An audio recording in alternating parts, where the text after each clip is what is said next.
Really? Right. Oh, here we go. Right. Welcome to our first episode of the Biblical Banter podcast. Wee bit of an intro. This has been an absolute shambles. The setup that we have here is an absolute joke. We've spent the past hour or more, hour and a half, trying to get the audio right, and it's still not right, but we said, whatever, we're going to go with it, we're going to work with it, and if it's bad this week, then hopefully we'll have it sorted for next week. But here we are. I'm Dan, 24, and I became a Christian in 2016. I'm Charlie. I'm 24 also, and I became a Christian 2 months ago. Yep. So yeah, this podcast is going to be a bit of a mix of different things. We're going to be doing different segments each week, probably doing Q&As, probably do more than what we'll be doing in this episode, but this is just our first run of it, and as Daniel said, it's been an absolute disaster getting it set up, audio issues, lighting issues, everything. But yeah, so we're going to dive straight into it then, I think. Yep. Faith and addiction. Faith and addiction, yeah. So me and Charlie, we both had our run-ins with some form of addiction, mine being alcohol-based and Charlie's being nicotine smoking. I think this is a really good topic to start off with. Obviously, it's one of those topics where it's a little bit more, let's say, a bit more lighthearted. It's easy for us to talk about, so hopefully it goes smoothly and it's a bit more fluent for you guys to listen to as well. So I'll start off, I guess. Yeah, start off right. So you hammer away with your story. Right. We can go from there. I'll start off. I struggled with alcohol for a very long time. Starting drinking whenever I was a young teenager. And then from there, just gradually just kept getting worse and getting worse. There was times I was out drinking maybe 4 or 5 days a week. That's on like weekdays as well. So I'd go out and I go down to the bar. One thing that I can really remember is going to the Swift Bar with a friend of mine. It's a sports bar up the stairs. It's closed down now, but we would go there and we would watch the rugby. What's it called? The Six Nations. So I went to go and listen to this. I would go and watch the Six Nations. They have this offer thing. It was like a burger and a pint. You had it for $5, and to me, that was the best thing since sliced bread. So we go down there. No need to move. You can get drink and food there, and it was cheap. So Six Nations is on. I'm down there every day of the week, and that just kept going on. Life struggles happen. We'll probably talk about that later on. But things kept getting worse for me in my personal life. So my solution to that would have been drinking. So if I wasn't out drinking, then I was in the house drinking, probably going through a case of beer maybe a day and a day and a half. So again, that goes into expenses as well and money. Absolutely. So is there any funny stories that maybe landed you in bad whack? Possibly involving a little accident on a scooter. Yeah, so looking back on them, they're funny, but at the same time, it's really eye-opening. Yeah, exactly. It's not something to really take lightheartedly. It's obviously memories that I can look back on and be like, yeah, I guess it was funny at the time, but looking back on it now, it's like, I really shouldn't have been doing that. So, loads of stories, I guess. Walking home, drunk, not knowing like 2 steps ahead of me. They're getting into, there's fights. And then on a more funnier note, there was one where I was walking up a street, and I saw this kid's flicker. He left it out in the street, and I thought it would be a great idea to go to the top of this hill, fly down the flicker, absolutely drunk. Went over this speed bump. I felt like I was flying. I'm pretty sure I did fly. And ended up landing like a sack of spuds on the floor. Landed on my shoulder, wrecked my ankle, hit it off a curb. I was lying there. My friend came running over asking if I was alright. And the only thing that I could get out was just let me lie here. Just let me lie here for 5 minutes. And I lay on the floor for a solid 5 minutes. I wasn't hurt at the time because I was drunk. Couldn't really feel any pain at the time, but over the next few days, I realised what type of pain I was in, and could barely walk as well. So it was quite bad. And looking back on it, like, it is sort of a funny story, but again, it's one of those ones where you look back at it in embarrassment as well. It's really not something that I would want to go back to. I really cleaned myself up. Like, I don't drink a lot anymore. I would still have a social pint every now and again, but I'm never getting drunk. Like, haven't been drunk in a very long time. So I think that I've really cleaned myself up that way. And yeah, I guess, like, my faith in that as well played a really big part. Asking God for help, praying on the matter, like, and that really brought me back to my faith as well. Like, I was very to and fro in my faith, very much throwing it away at times, turning it back on God, and that's not something that you should really be doing. But I did it. I was never really a good Christian at the start, and I'd say I'm an alright one now. But yeah, faith really helped me through that journey. And it was really something that was eye-opening for me, where I was able to pray about it and start seeing things changing in my life. Like, anytime I was getting offered to go out for drinks, like, I wasn't even in the mood for it. Like, I was just like, no, I don't want to be doing this. If I was out, I would have one or two, and then I'm away again, like, I'll leave, or things like that. So I really started noticing these changes where I didn't want to go and have that drink. Like, I stopped buying alcohol. Like, my house is still covered in bottles of whiskey, but I never touch them. They're just sitting there. Like, realistically, I should just throw them out. Like, I don't use them. I never touch them, and I think that's also something as well where it's like, I can have these things sitting around here, being a previous, like, addict to alcohol. Like, I'm pretty sure I was an alcoholic. But I can have these things sitting around here and it doesn't bother me. I'm not phased. Like, I'm never, like, I said I'm never tempted to go back and drink again, but I do get the odd time. Like, I would be lying if I said that I didn't. But it's one of those things where whenever I am tempted, I would go away and pray about it and be like, just give me the strength here to sort of stay away from that. And he's working absolute miracles in my life. Brilliant. That was quite a rant. I wasn't expecting a rant. I thought it'd be us talking away, more conversation. No, that was a rant. That was a rant that you had that. Needed to come out. To come out, absolutely. Yeah. So bottle that up. Would you not say that it's pretty hard to stay off alcohol whenever you live in Northern Ireland? It's like literally all we do. Let's go down the pub. Oh, let's go out for a drink. Yeah. So like, how do you? For anyone watching, like, what are you doing then whenever that's happening? People are like, oh, let's go for a pint, or we need to catch up, whatever it is. It's always involving alcohol. Yeah. So, like, how do you get around that? How do you not? So constantly fall back. It's one of those things where I guess it comes to your own will as well. Like, as much as people offer you to go out and have drinks or whatever, I'm still open to go into that environment knowing that I have the self-discipline to not take it too far anymore. I know my limits, I know where I need to stop, and I know, like, whenever I need to leave the situation, or when to say, like, that's enough for me, like, no more.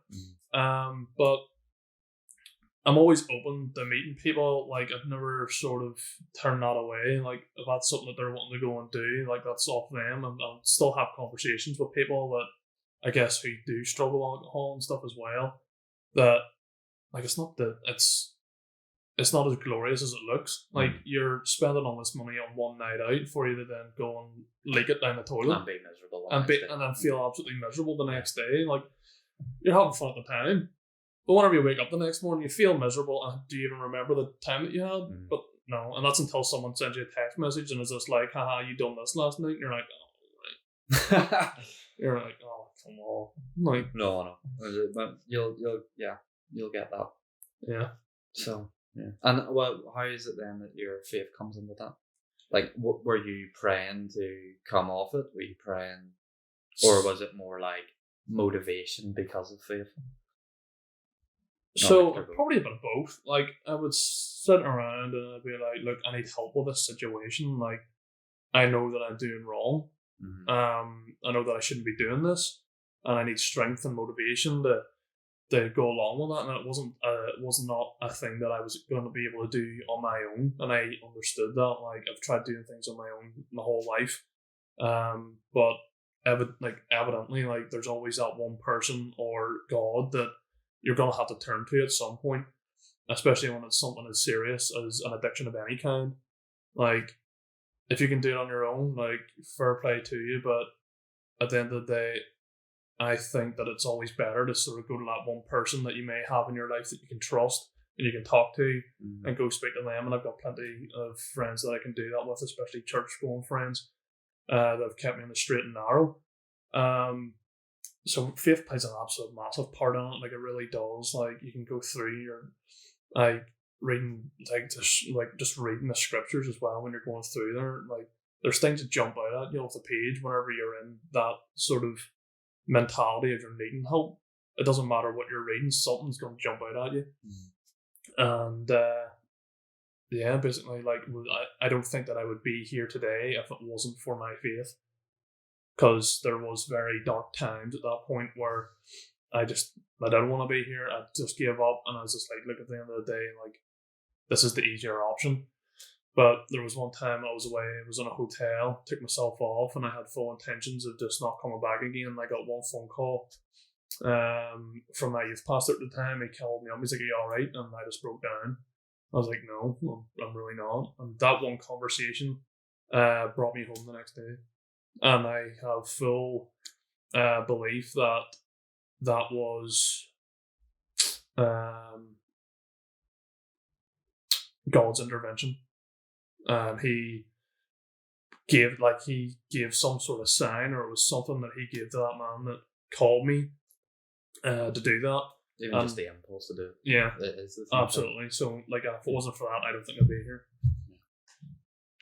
Well, that was intense. Yeah. I don't expect that at all. We're here. Like, you may as well be open and honest about it. Like, there's no point in beating around the bush. That no, absolutely not. There's no, like, tiptoeing around the fact that these things aren't easy. No, they're far from easy. They're brutal. I think having to be brutally honest with yourself and being brutally honest with you watching as well, that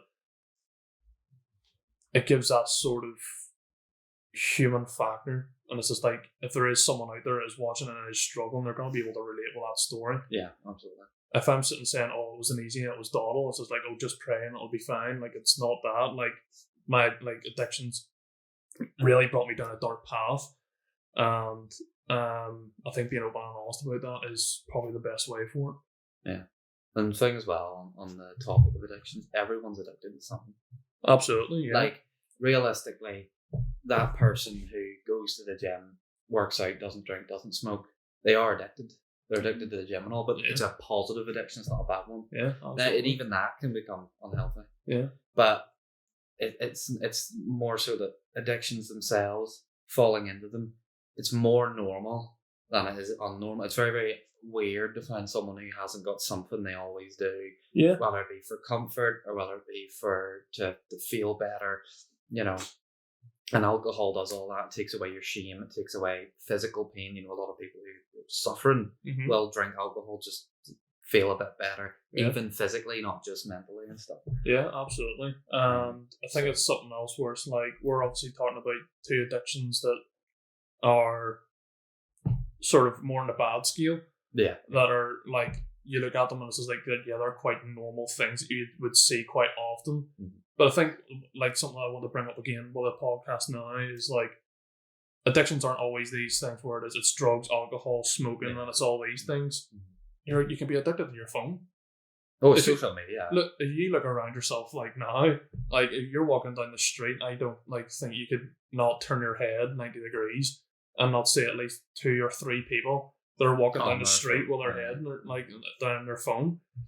And I think that's, like, well, it's not just as bad, but I see that as, like, a thing where it's just like, where's this, like, phones are made for socializing, but where's actually, like, the personal connection with people? That socialization is gone. Wow, that was a good story. I didn't expect that after 2 hours of destroying your living room to get this organized. It's put me in the mindset where it's just like, It's put me in such a bad mood. It made me go back. And we're so hungry and starving right now because we've done nothing but just trying to get this sorted. Yeah, we were able to do that at what? We were able to start here at 3 o'clock. Yeah, it's now 20 to 6. 20 to 6, so gives you a bit of an insight of what we've been up to. We're annoyed enough to get into the dark. Yeah, I'm in that bad place. Yeah, absolutely. But yeah, it's one of the, like, but at the end of the day, like, I'm through that now, and that is something where I can sit here and like laugh and joke about it in a sense where it's just like I know where I've came from, and I've known that journey, and I've been through that, and I see that as an actual positive thing that I've been able to go through that and then help out other people as well, and share my story that way and help others with that also. Yeah. So we were talking about this the other day, and you said about how, like, I was mentioning some of the funny stories at the times we were drunk and that, and it's like now it's like, yeah, they're funny, but looking back at it, was like we were all wasting our time. What an embarrassment! Yeah, it's an embarrassment now. Like, it's funny, but it's funny because it's embarrassing. It's not because it's not because we want something like that to happen again. Yeah, you can look back on it and be like, oh yeah, it was good times and whatever. But then there's always that one wee thing where it was that part of the night where you're like, there's people looking at us being like, look at the state of like, I said those things, and there was people around me, exactly. and I can't believe it. I'm mortified. Yeah, exactly. How many times that's happened to me, especially even in some really bad nights out where you're literally waking up the next day throwing up whiskey, right straight from your stomach, like, and it's like, it doesn't matter how much fun you had the night before, the damage you're doing to your body and I think as well, it's a bit of a silent killer, alcohol. Like, yeah, you'll get hit the next day with a hangover, but then you're fine by the end of the day, especially if you're young, and then the damage you're doing is unbelievable. Yeah, and it's not even just like the main one that you always hear about your liver, but it destroys your mind as well. No, absolutely. Like, absolutely destroys the way, like, your way of thinking and whatnot. But like, tell me this: whenever you quit alcohol, did you have withdrawals or anything? Oh, massive, really? Massive. So it wasn't like it was an overnight thing where I was just drinking and all of a sudden I was just boom. It's like I was healed from it. Like, no, it was a very long, hard journey. So moving on to you here. Well, okay, my story. So, yeah, nicotine is something that everyone thinks that vaping, right, is this harmless, like, just, it's a chill thing, and like everyone's doing it. I was out the other week with some friends, and everywhere I looked, there was not a single person not vaping. And because I was at a bar, and not getting too hammered, by the way. I was driving. Yeah, no, I was just with my mates and that, and literally looked around, and everyone's vaping. Like, all ages, like, you know, even people who are old, 50s, 60s, are vaping now. Yeah. And everyone seems to think that this is just like, it's just like a normal fun thing to do. Yeah. And of course it's marketed as a way to get off cigarettes, which is a complete lie anyway, because I started on vapes. Yeah. Like, I literally started on vapes. I never picked up a cigarette really until I started. They're all more appealing because it tastes nice. Well, it tastes nice, yeah. There was even a time, this is quite funny, I went on cigarettes in the hopes to come off vaping, and it actually does help because cigarettes are so rotten that you do cut down a bit more, but the fact that it was easier to come off, you know, on the cigarettes than it was the vapes is telling. So yeah, I must have tried to quit. I couldn't tell you how many times I tried to quit. It would have been over 20 easily over the course of about a year. And for me as well, as I had some mental health issues and stuff, especially this year, I'm still kind of going through them and trying to get out of them. And as you said, like, if it wasn't for faith, like, no chance I would be here. Yeah. So anyway, I got to the point where I was smoking about 2 disposables a day. So the disposables, the 600 puff ones, those are about 5-6 quid each. And I would have 2 a day, which is equivalent to about 40 cigarettes a day. Which is madness. That's absolutely ridiculous. Like, if I was to hand you 2 packs of cigarettes... No, you couldn't smoke them. You couldn't do it. Like, you couldn't do it, absolutely not. You couldn't do it. No one's smoking 40 No cigarettes. one's smoking 40 cigarettes a day. I know maybe one person who does in my family, but other than that, no. It's madness. No, it's ridiculous. And it's so bad for you. So I was smoking about 40 cigarettes a day, essentially, worth of, and this is another problem with the vape. And you're under the impression that you're not doing much harm. It's flavoured air. And I've had friends say that, like, well, who cares? You know, it's just flavoured air. Don't be worrying about it. Don't be. It's not flavoured air. It's a highly addictive substance. It says that on the thing. So anyway, I decided it was time to quit, and on top of that, because it was 2 disposables a day, it worked out about £360 a month, which works out, and I have it on an app. I Am Sober, which by the way is a good app to use if you're trying to quit anything, which is about £4,380 a year. Right, that's how much I'm spending on flavoured air. Yeah, so bad. So I tried to quit over and over again, and the more I tried to quit, half the time I would hit about day 2, 3, and then I would cave so hard. The cravings I would get, especially as time went on, were like physical compulsions. Mm-hmm. And it wasn't just because you're addicted to the substance, you're addicted to the habit, but also it's the comfort. It's that. Well, here's one thing I can control in my life, especially as my mental health's diving and all these different things. I can control this. It's this little thing I control, but you don't control it. It controls you. Yeah. You're not getting away from it. You're not getting anything. Spending an absolute fortune on it. So I've tried maybe about 20 times, and was beating myself up. Everyone around me was getting sick of hearing it because I was constantly saying, "I'm going to quit. I'm going to quit." Yeah. Never did. Never could. And so eventually, obviously, because I became a Christian and that, and I was like, right, well, tried it my way. What if I tried his way? Yeah. So I remember I says to myself, right, I'm going to quit again tomorrow. So this is maybe like the 20th time, constantly beating myself up. Thousands of pounds poured down the drain at this point, a year worth of it. So that is probably 3 to 4 grand I'd spent by that point as my intake gradually went up. Mm-hmm. And I got on my hands and knees and I prayed and I says, look, I'm going to quit tomorrow.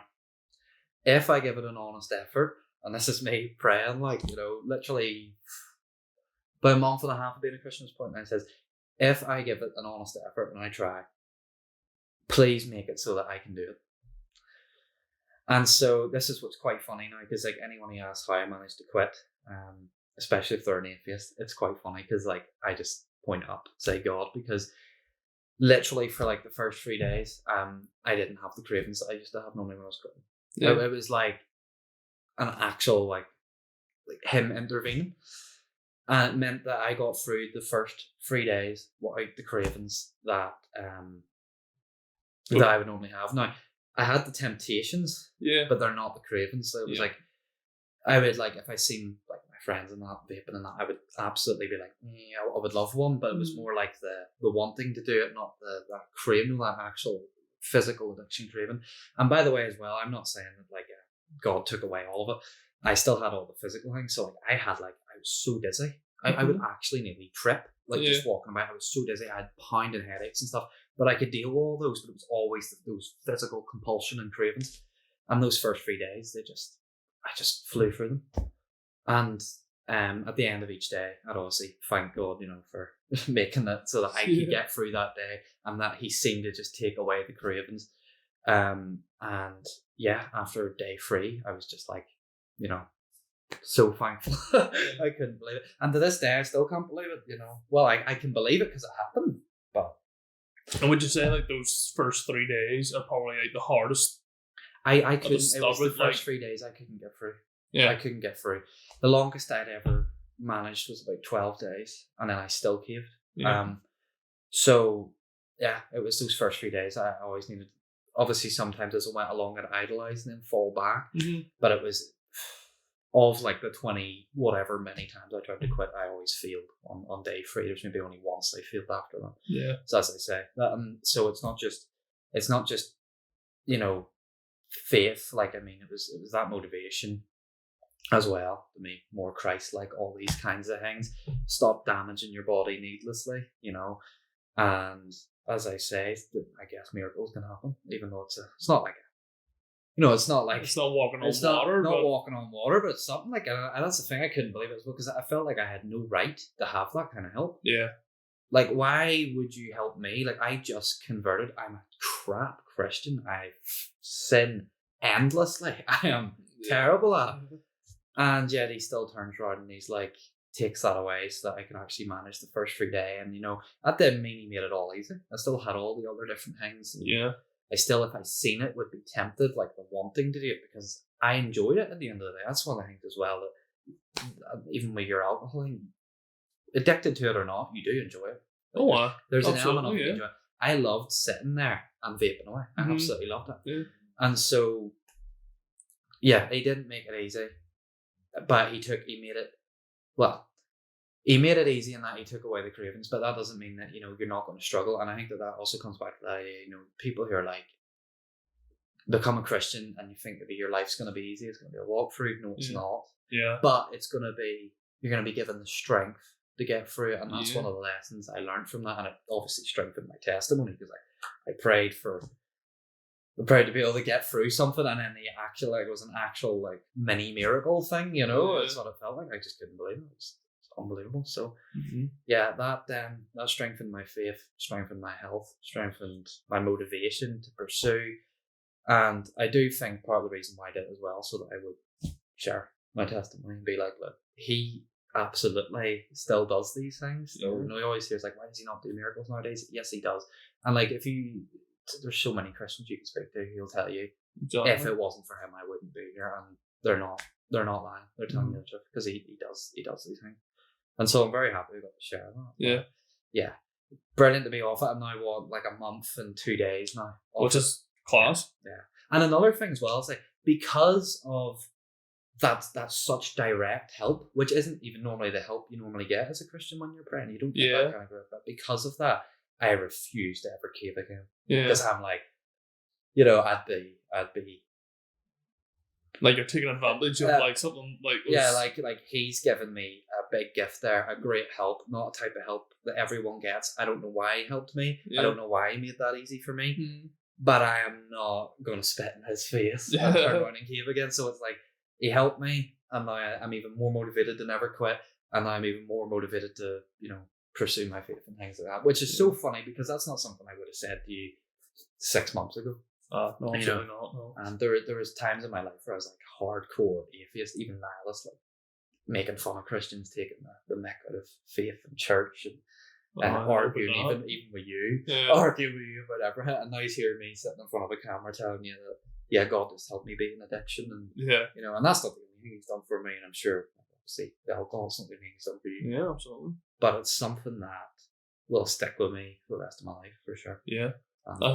You made a good point, and you hinted on it as well, where you were saying like, just because you're a Christian, it doesn't make it easy. No, it doesn't. It's just like being a Christian, that doesn't solve all your problems. Well, it's I think that's what he was trying to do when he did that with me. He was showing me, I'm going to take away the bit that you can't beat. Yeah.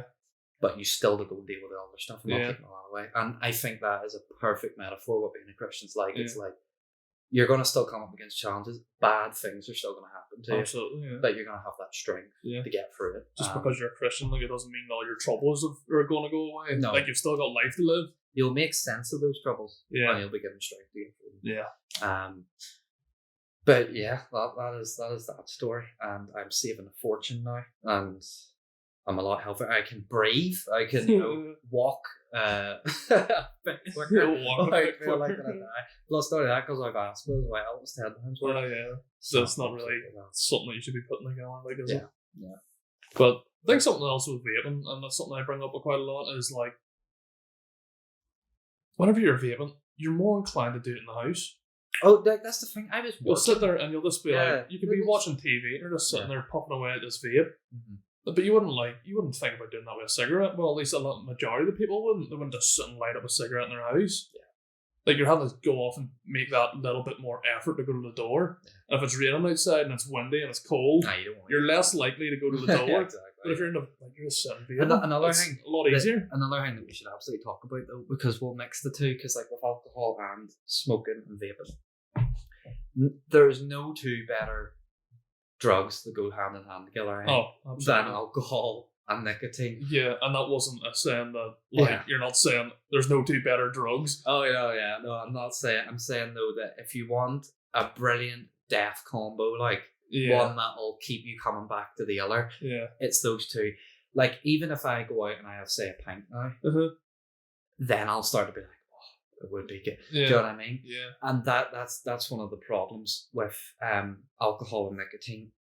That almost always go hand in hand, and the pair of them feed into each other. I think, and I think that's another thing that It's so terrible because like with vaping, you're hearing about it now. Like there's literally they're finding kids in schools which is with insane. Is that? And Well, I parents mean, think they're that. marketed to be that way. I No, mean, they're all they're colourful colourful, yeah, and and silly no, but names and stupid. And yeah. I guess that's the thing Yeah. with parents as well, yeah, where parents are thinking that it's acceptable and like maybe not truly understanding what a vape is. Like they just think that it's just flavored smoke or whatever it is. well, that's one thing I would definitely say to parents at the minute. I've heard a few horror stories recently about they're putting there's actual drugs now being put into some vapes, and then those vapes are getting sold. Yeah. And I've heard there's been a few instances that I'm not going to go into detail, obviously. Keep the podcast, let's say, reasonably, not as horrible as it could be. But I have heard of several children now, and one that I actually know they've taken a hit of a vape, and it's had it's been laced with something. been laced with spice and stuff like that. Yeah. Would be in it. And they've ended up in hospital, seizures, Mhm. foaming at the mouth, everything, like, literally nearly dying. Yeah. And so that's another thing that parents need to worry about. It's not just a matter of the fact that it's becoming so socially acceptable. It's also the fact that they can be laced and sold, Yeah. and kids especially, not knowing better, are going to take them and get worse. And that's something that disgusts me, because it's like, I mean, it's bad enough, like the adults can get into this, but seriously leave the kids alone. Yeah. Don't end up with kids taking spice and drugs and Yeah. lacing the vapes for that, and then appearing in primary schools, and it's just terrible, and it needs to stop, and it's an awful habit. It's something else I would look at as well. Like when you see it, something that keeps coming to my mind is like these chargeable ones. Mhm. You're charging this thing up. It's like you're Well, sucking on a battery. That's what all my friends are doing now, right? You're So sucking they on have these big, massive, Yeah. like it used to be like you had these wee vapes and you still get those, and then it turned into these big, like you're carrying around I know, like a jerry it can. looks like you're kind of around a grenade or Yeah, something, or you're- some sort of energy weapon. Yeah. You're gonna take people down. Yeah, like No, that's sounds what like all a my plasma friends are doing bomb. now. Yeah, so like what you do is you just charge it up and then you just refill. And here's one, I call this a problem, not a good thing. It can cost you like a tenner a week to run one of those. Yeah. Right. Because you're not, you're And using I electric. was told constantly, why don't you just get one of the big ones and stop taking the disposables? And I says, because see, if I take one of the big ones, I'll never quit. You're using it. You're electric as well. You're having to pay for the refills. Realistically, you're not doing yourself any favor. You have to But- change but the it- coils but- and stuff in them My, too. my point though with those is those are still cheaper than the disposables, and you're making But they blow up. they can be bad, but the problem is that you're making something bad really easy, Yeah. Right. Yes. and that's an Which is issue. something that they want. That's marketing in their end. They don't care who's taking it. Like they're just gonna try and make it as easy and like it's free to take it. But That's why making bad cigarettes things, used to have lovely colourful boxes. yeah. Like yes, like you look at was it Sterling's or something had this lovely silver box with like blue and red writing all I over it. remember that when I was a kid. It looked cool. Yeah, you're just like, oh look at this here class it pack. And looked- now you look at a pack of cigarettes, you're like, oh, because there's like a gruesome Yeah. picture of like yeah, certain, it hardly stops people. Yeah, so they don't care. No, okay. They just don't care. And also, as again with vapes, we don't know the long-term damage and all that there. It's very much a recently Yeah, new thing. and that was another thing as well I was worried about. I'm like, am I going to become one of these statistics in 10 years when we find out it gives you all these different diseases and Yeah. stuff? Already they do know with vaping it will increase the risk of cardiovascular disease and lung diseases and things like that. So yeah, definitely. I know it's hard to quit because it's too easy. Mhm. And there is like a kind of, a scene with it, like it's fun to sit and have a vape and that. And of course, then they're marketed as better for you than cigarettes. But like Yeah. that's like, as we currently know. Yeah. No. Yeah. So, Sure, like normal cigarettes, they were marketed as like stress relief or something. I actually remember seeing the one was like World War One. It was like, one more before we go for lads. Like it was a stress relief thing where like it was like medicinal. Or Or you help get with your cough, apparently. yeah. That's all that matters. It's Yeah, like exactly. smoking's not going to help with your cough. Yeah. You're like, no. Yeah. And then you look at them now and you're just like, you think that things that are in normal cigarettes as well. And you're like, wow, why am I putting that in my body? Yeah. And you're like, But yeah, as it says in the packet, nicotine is a highly addictive substance. yeah. Everyone still does it. Yeah, exactly.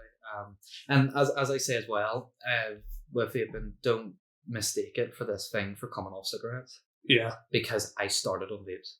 It didn't start with cigarettes. Yeah. I hate cigarettes. It's a lot better often just to go cold turkey off them. And going on to different topics, I've got there's a wee short segment what we got. Before we started the podcast, I asked someone If they would have any questions or whatever that they would like to ask, which I'm going to pull that up now. Okay.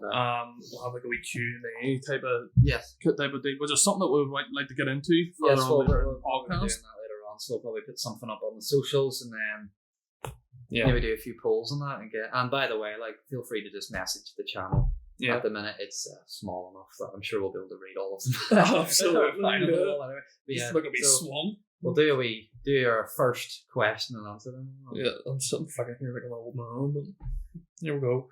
So yeah, it says if there's like an addiction, whether it be biting nails, drinking, smoking, vaping, which we've literally covered Yeah, covered. 3 of those topics. Yeah. I've tried to break it, tried reading verses, looking up tips online, but still can't stop doing it. How would we recommend stopping this? And something that I want to hit on here and say before we get into it is, like, we're not doctors. We don't have all the answers. We're not these people where we're going to turn around and be like, do this, and this is going to fix you. I wouldn't even describe us as moderately impressive. Yeah. It's Like, just if you, like, yeah, like, if you'd seen how long it took us to set this up, we're not impressive. yeah, at we're all. not impressive at all. If you could see what behind the camera looked like, you wouldn't be. Yeah, definitely. But yeah, so taking a wee bit out of this, it would be biting nails, drinking, smoking, vaping. They've read Bible verses. They've tried praying as well. They looked up their tips online. What else could we recommend? Is this person a Christian or is it more just? Joe, we'll keep it general, right? Okay. Well, I would assume so. If they're praying and stuff, I would assume. No, yeah, fair enough. Well, what I would say is this: if you have an addiction where it's really you can't get away from it, you have to keep coming back to it. Yeah. It comes back to what I was saying about whenever you do quit and you have that mental anxiety and stuff, because there's an underlying issue at the bottom that you're using this addiction to cover up. Yeah. And you don't even really know that. Mm-hmm. You know, sometimes you really do just get physically addicted first, but then it does eventually become a comfort for something. Right? Yeah. So what I would say to someone like that is view your like addictions, whether it be vaping or alcohol, as symptoms of an underlying issue, right? And it's about you need to explore and look into those underlying issues.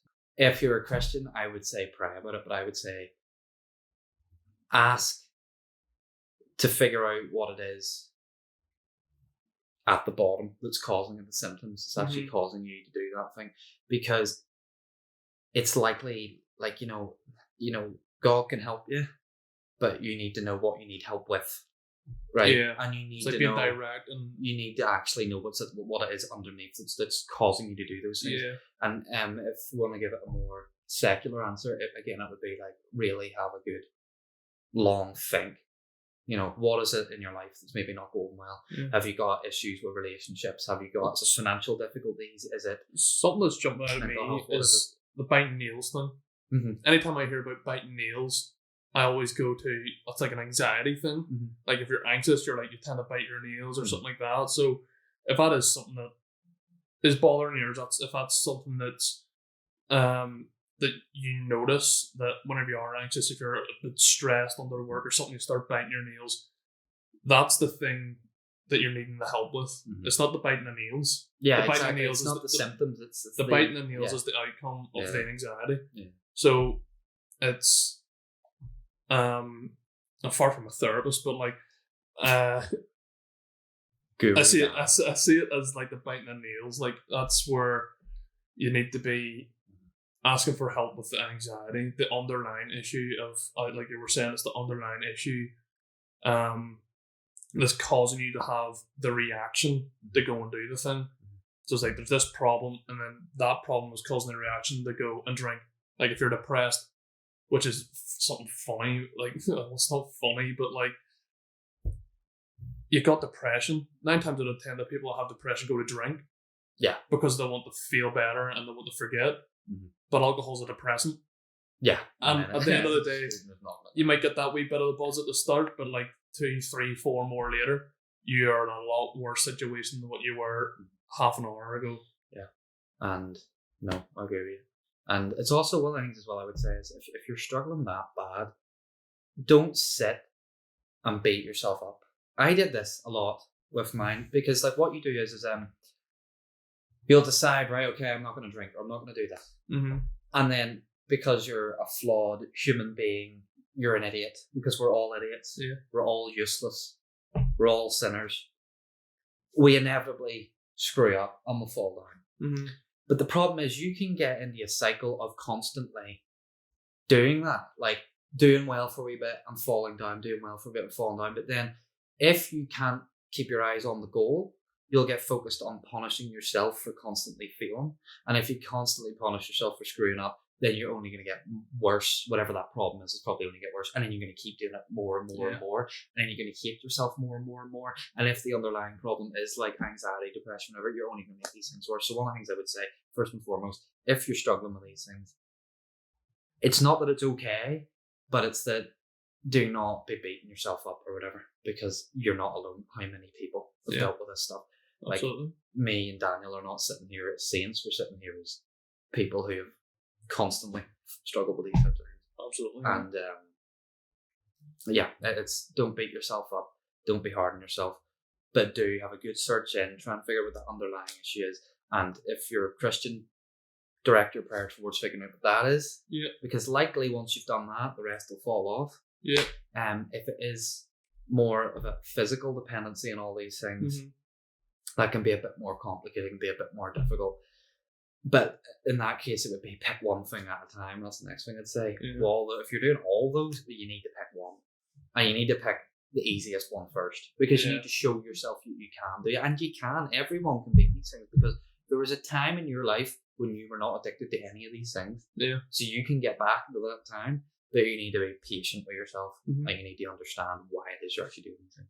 But yeah, obviously I don't want to go too far into it. I don't want to start throwing out advice. Like, we're not professionals. No, By far, we're not counselors. I'm not a physician. No. Like, I don't have the brain power for that. No, not really. I failed all my GCSEs. No, I didn't fail all of them, like, but I did not do the best. I dropped out of school training and all that. Yeah. But I'm still doing alright. Well, I'm a complete nerd, stayed in school. I I are a ended up nerd. in the exact same You look situation like a anyway. nerd, to be fair. So what does it matter? But yeah. No, well, I think that was a good.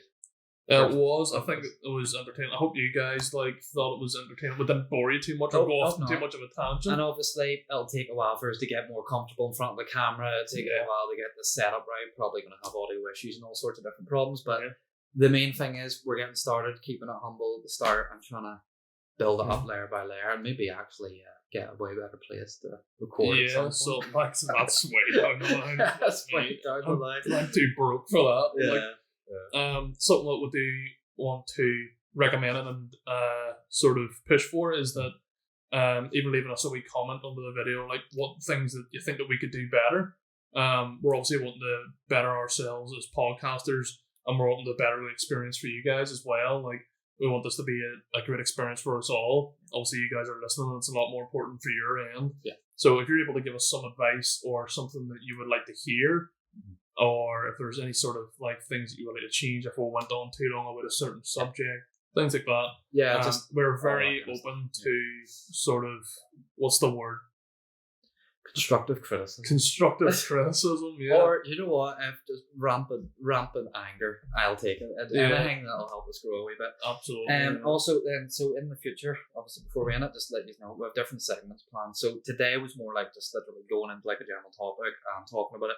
But we've all sorts of different things planned, and we're going to be tackling all sorts of different topics, like literally from relationships to tattoos to different interpretations of biblical stuff. And so we've got an absolute range of topics, things being smaller things, like and then going into a lot deeper sort of topics. And we're also maybe going to have fun stuff like silly challenges, and if we fail them, we have to come dressed up stupidly or something to the next episode, things like that. So, but you're not looking forward to, I can see by that. No, I'm not looking forward to that at all. No, I'm not looking forward to that. Well, we got some pretty funny things planned, but we just wanted to keep it easy, obviously, for the first episode. But you need to slow down. I can barely hear you. Never mind. Yeah. Well, I speak fast. You need to sort that out. Yeah, that'll be the You're going to hyperventilate. Yeah, absolutely. Yeah, it's going to be Charlie just talks too much. He talks too much. Oh, cool. I'm giving you grief, never mind the comments, but we just want to thank you guys for listening to us, and we hope to see you all come back and visit on the next one as well. Thank you very much. That's it.